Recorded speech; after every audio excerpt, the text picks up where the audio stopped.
Ustad 5 საათია ყოფილი პრემიერი ყოფილი მოადგილის კითხვებს პასუხობს. გახარია ამ დრომდე მის მიერ არაღიარებულ პარლამენტში იმყოფება კომისიის ხდომაზე წულუკიანის, ღუდუშაურის, სუბარის და სხვების წინაშე.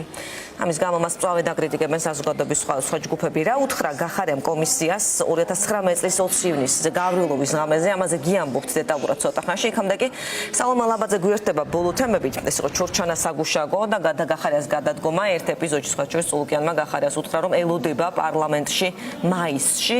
რა იყო ამის კონტექსტი? ბოლო კითხვა-პასუხით სალომე ლაბაძე არის ეთერში. სალომე, გისმენთ.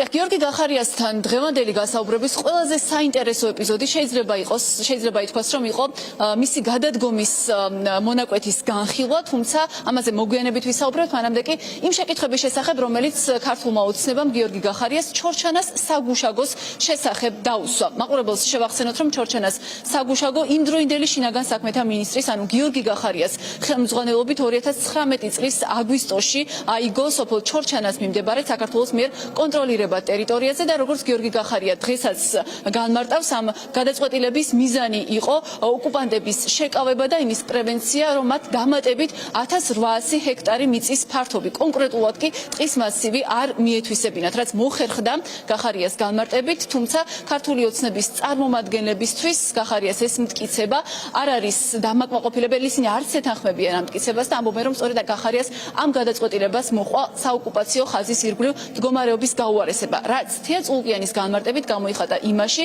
რომ დამატებით 110 ჰექტარი მიწის ფართობი მიითვისეს ოკუპანტებმა სწორედ ამ საგუშაგოს აგების გამო, როგორც ამას წულუკიანი ამბობს და ასევე ოცნების წარმომადგენლები ამბობენ, რომ ამ გადაწყვეტილებით გიორგი გახარიამ მაშინ ქართული მხარე საქართველოს დააყენა რუსეთთან ომის საფრთხის პირისპირ. თუმცა მიუხედავად იმისა, რომ ომი არ მომხდარა და როგორც გახარია ამბობს, მან მოახერხა ქვეყნისთვის მნიშვნელოვანი ტერიტორიის შენარჩუნება და ოკუპანტების შეკავება, ქართული ოცნების წარმომადგენლებმა მაინც არაერთი შეკითხვა დაუსვეს მათ ამ თემაზე, მათ ყოფილ შინაგან საქმეთა მინისტრს და ასევე ბრალი დასდეს იმაში, რომ ეს გადაწყვეტილება იმდროინდელმა შინაგან საქმეთა მინისტრმა, ანუ გიორგი გახარიამ სხვა უწყებებთან შეუთანხმებლად, უფრო ზუსტად კი სხვა უწყებების საწინააღმდეგო პოზიციების გაუთვალისწინებლად მიიღო. სხვა უწყებებში პირველ რიგში გულისხმობენ სახელმწიფო უსაფრთხოების სამსახურს, რომელსაც როგორც ამტკიცებენ განსხვავებული პოზიცია ჰქონდა და მას ის არ მიიჩნევდა გამართლებულად საგუშაგოს აგებას სოფელ ჩორჩანას მიმდებარე საქართველოს მიერ კონტროლირებად ტერიტორიაზე. საყურადღებო იყო ამ ნაწილში კიდევ ერთი შეკითხვა, რომელიც თეა წულუკიანისგან მოვისმინეთ, რატომ არ შეუთანხმეთ ეს გადაწყვეტილება ოკუპანტ მხარეს, ოკუპანტებს. ეს იყო თეა წულუკიანის შეკითხვა, რის საპასუხოდაც ასევე შეკითხვა მოისმინა ქართული ოცნების ამ საგამოძიებო კომისიის თავმჯდომარემ გიორგი გახარიამ მას კითხა, იყო თუ არა შეთანხმებული ვინმესთან, მაგალითად ივანიშვილის ბოდიში და არსებობს თუ არა მაგალითად რაიმე მეილი, რომელიც ამ შეთანხმებას დაადასტურებდა. ჩვენ შეგვიძლია რომ ახლა ჩორჩანასთან დაკავშირებით ქართული ოცნების მიერ დასმული ეს შეკითხვები და ამ შეკითხვებზე გახარიას პასუხები მოვისმინოთ. რაღაც მომენტში ჩორჩანას ტყეში გაჩნდა აღნიშვნები, ესეთი მარკირებები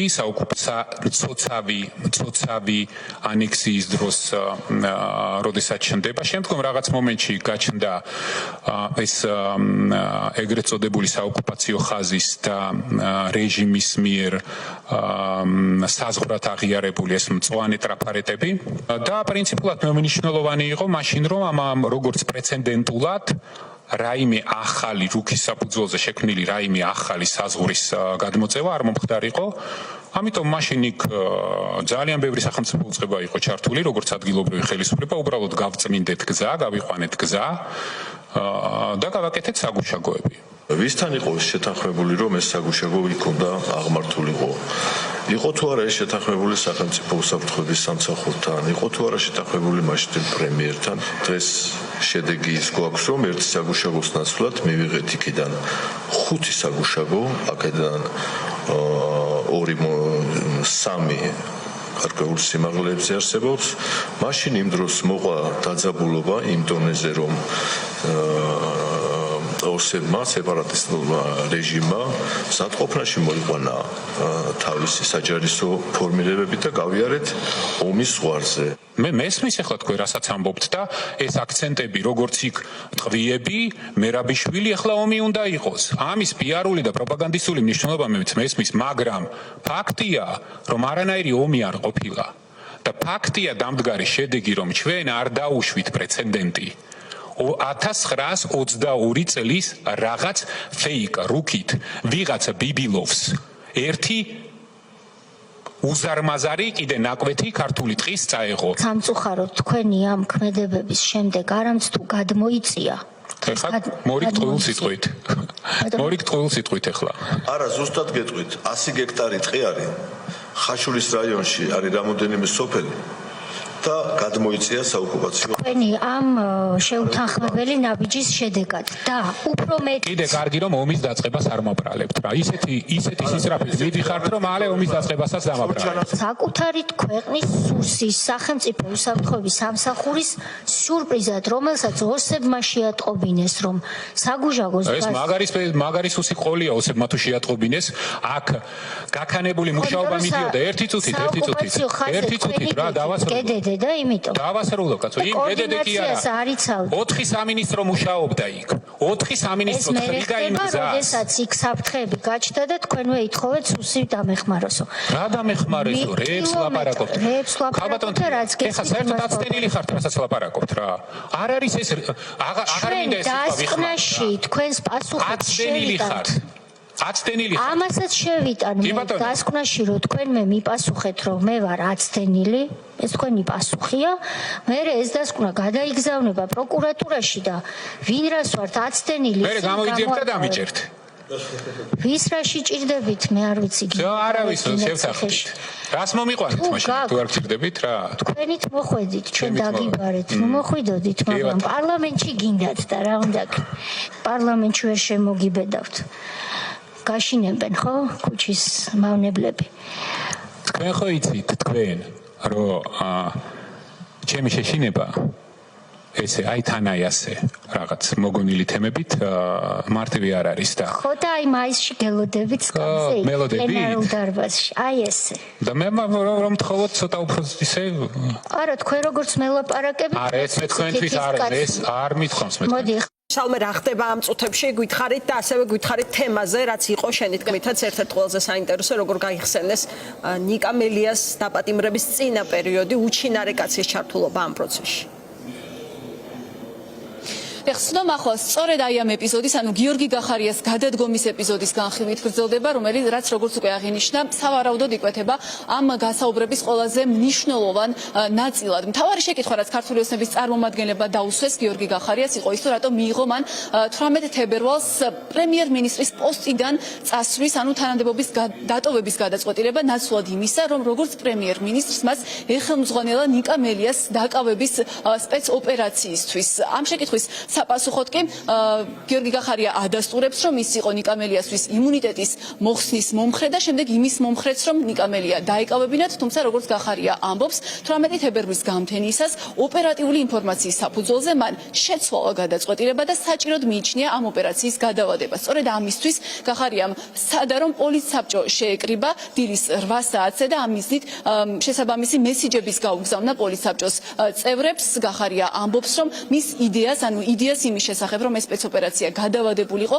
ემხრობოდნენ ქართული ოცნების სხვა წარმომადგენლების, მათ შორის ის პირდაპირ ასახელებს თია წულუკიანსაც ამ იდეის მომხრეებს შორის. წულუკიანი სწორედ ის პირია, რომელიც ახლა მას ამ თემაზე შეკითხვებს უსვამს, თუმცა როგორც გახარია ამბობს, მიუხედავად იმისა, რომ მას როგორც პრემიერ-მინისტრს ჰქონდა ეს პოზიცია და მიუხედავად იმისა, რომ ის ამ პოზიციას პოლიცსაბჭოს არაერთი სხვა წევრიც იზიარებდა, პროცესში გაჩნდა უხილავი ხელი. ეს ის უხილავი ხელია, რომელიც უჩინარი კაცის სახელით სხდომის დასაწყისშიც ახსენა ამ კონტექსტში გიორგი გახარიამ, თუმცა თუ სხდომის დასაწყისში მას არ გაუმხელია ვის გულისხმობდა უჩინარ კაცში, ახლა მან პირდაპირ თქვა, რომ ამ უხილავი ხელის მართველი იყო ბიძინა ივანიშვილი და მან როგორც გახარიამ აღნიშნა, სწორედ ბიძინა ივანიშვილი შემოვიდა პროცესის სამართავად და უზრუნველყო ის, რომ მიუხედავად პრემიერ-მინისტრის ასეთი პოზიციისა, მისი პოზიციის საწინააღმდეგოდ გაეჩუმებინა მისი იდეის მომხრე ყველა წევრი პოლიცსაბჭოსი და დაიწყო ნიკა მელიას დაკავების სპეცოპერაცია. რაც მნიშვნელოვანი იმის გამოც არის, რომ იმ დროს შეგახსენებთ 2019 წელს იმ დროს როცა პრემიერ-მინისტრის პოსტს იკავებდა გიორგი გახარია, ბიძინა ივანიშვილი არ იკავებდა არც ერთ პოლიტიკურ თანამდებობას და მეტიც მას პარტიაშიც კი არ ჰქონდა რაიმე სტატუსი, მათ შორის მაგალითად საპატიო თავმჯდომარის სტატუსი მან როგორც ისიც მხოლოდ გასული წლის დასაწყისში მიიღო პარტიისგან. თუმცა არანაკლებ მნიშვნელოვანია ამ საუბრის გაგრძელება, სწორედ ამის შემდეგ გახარიამ თქვა, რომ მას შემდეგ რაც მან დაინახა ნიკა მელიას დაკავების საქმეში ბიძინა ივანიშვილის გავლენა, მან ის დაფიქრდა იმაზეც, რომ შესაძლოა 20 ივნისის მოვლენებშიც ჩართული ყოფილიყო სწორედ ბიძინა ივანიშვილი, როგორც გახარიამ თქვა, მან ეს პარალელი 20 ივნისთან გაავლოს სწორედ იმ მოვლენების შემდეგ, რაც უკავშირდებოდა ნიკა მელიას დაკავებას. ჩვენ შეგვიძლია რომ ახლა ეს გასაუბრებაც მოვისმინოთ ნიკა მელიას დაკავების, ანუ გიორგი გახარიას თანამდებობიდან გადადგომის ეპიზოდის შესახებ. გვიან საღამოს დამთავრდა ეს ხდომა, მივიღეთ კაფეო გადაწყვეტილება, რომ უხსნით იმუნიტეტს და შემდეგ უკვე თქვენ როგორც აღმასრულებელი ხელისუფლების წარმომადგენელი აღასრულებთ ამას, შევთანხმდით ამაზე. დილას ვrtal ტელევიზორს და ვიგებთ რომ გუნდის წევრი მე და სხვები უამრავი და ვიგებთ ამას რომ თქვენ მიდიხართ, აკეთებთ განცხადებას თუ რის გამოთ მიდიხართ და შემდეგ უკვე შეგახსენებთ და ამას დაადასტურეთ კიდეც და პრინციპული მნიშვნელობა არ აქვს რომ არაერთ თქვენ საჯარო განცხადებაში თქვით რომ შემდეგ უკვე ეს მიზეზის შეცვალეთ რომ რეალურად ეგ არ იყო მიზეზი სხვა რამისთვის წავედიო რას თქვენ ბრძანეთ აი მე როგორც გუნდის ერთ-ერთი წევრი და სხვა დანარჩენმა ვინც თქვენ და შევთანხმდით ამ შეთანხმებას დაუჭირეთ მხარი და აღვასრულეთ თქვენის მხრიდან ვიყავით თუ არა როგორც მინიმუმ ხლა არ მინდა სიტყვა ღალატი, მაგრამ არ ვიცი სხვა სიტყვას თქვენ შემომაშველეთ. აი ამის მსხვერპლი რომ თქვენი მხრიდან როგორც მინიმუმ უღირსი საქციელის მსხვერპლი. თქვენი პრობლემა მდგომარეობს იმაში, რომ თქვენ წარმოდგენა არ გაქვთ. რა მოხდა იმ შეხვედრის შემდგომ და დილამდე. ერთი წუთი დავასრულო ხო შეიძლება. წარმოდგენა არ გაქვთ. ამიტომ თქვენი შეფასებები, ხო, ჩემთვის მე ამ შეფასებებზე უბრალოდ არ ვფასდები. მე და თქვენ ყველას გულისხმობ. შეიძლება ბევრ რამეზე ვიდავოთ, ჯორჯანა, კიდე ბევრი რაღაცა და მე არანაირი პრობლემა არ მაქვს. თქვენ პოზიციას დაიცავთ, მე ჩემ პოზიციას დავიცავ, მაგრამ თქვენ ახლა საუბრობთ ისეთ რაღაცაზე, რომლის მხოლოდ და მხოლოდ 30%-ს ხედავთ. დანარჩენ 70%-ს ვერ ხედავთ და აკეთებთ საკმაოდ რადიკალურ განცხადებებს. თქვენ უნდა შეხვედროდით ამ შუალედში რომელიღაც ელჩს, რომელმაც გადაგაფიქრებინათ მელიას დაკავება და სხვა გზა აღარ იყო და მიგვატოვეთ და სხვის ჭკუაზე გაიარეთ მაშინ როცა გვიმტკიცებდით რომ აი ამ ტყუილის ხმა გიჭირდათ ახლა. ტყუილი კი არა, კითხვა მაქვს. მართალია ეს? არა, ეს არ არის მართალი. შინაგან საქმეთა მინისტრი, რომელიც როგორც თქვენ ბრძანებთ, ქალბატონ თავმჯდომარე მთავრობის ხელმძღვანელს უნდა ექვემდებარებოდეს. რომელსაც ვესაუბრებოდი და ვეკითხებოდი, აბა განსაკუთრებულ დავალებათა დეპარტამენტის ძალებში რა ხდება? უბრალოდ სიმართლეს ვერ მეუბნებოდა. მარტივი რამ მოხდა პროცესში სამართავად, მე არ ვიცი კონკრეტულად თქვენთან თუ სხვა ყველასთან შემოვიდა ივანიშვილი, რომელმაც ეს პროცესი თავიდან ბოლომდე წაიღო თავის თავზე და დაიწყო ამ პროცესის მართვა. რას აპირებდა და როგორ მართავდა, მე წარმოდგენა არ მაქვს, მაგრამ მე ეს დადასტურებულად ფაქტებით ვიცი და ჩემი გადადგომა იმით კი არ იყო გამოწვეული, რომ მელია არ უნდა დაგვეკავებინა. ჩემი გადადგომა იყო გამოწვეული იმით, რომ არც თქვენ, არც საქართველოს მოქალაქეებს პრემიერი, რომელსაც და მინისტრებს უმართავს ადამიანი, რომელმაც ერთი თვის წინ თქვა, რომ პოლიტიკიდან მივდივარ და არასოდეს არ დავბრუნდები, ასეთი პრემიერი არავის აღარ ჭირდებოდა.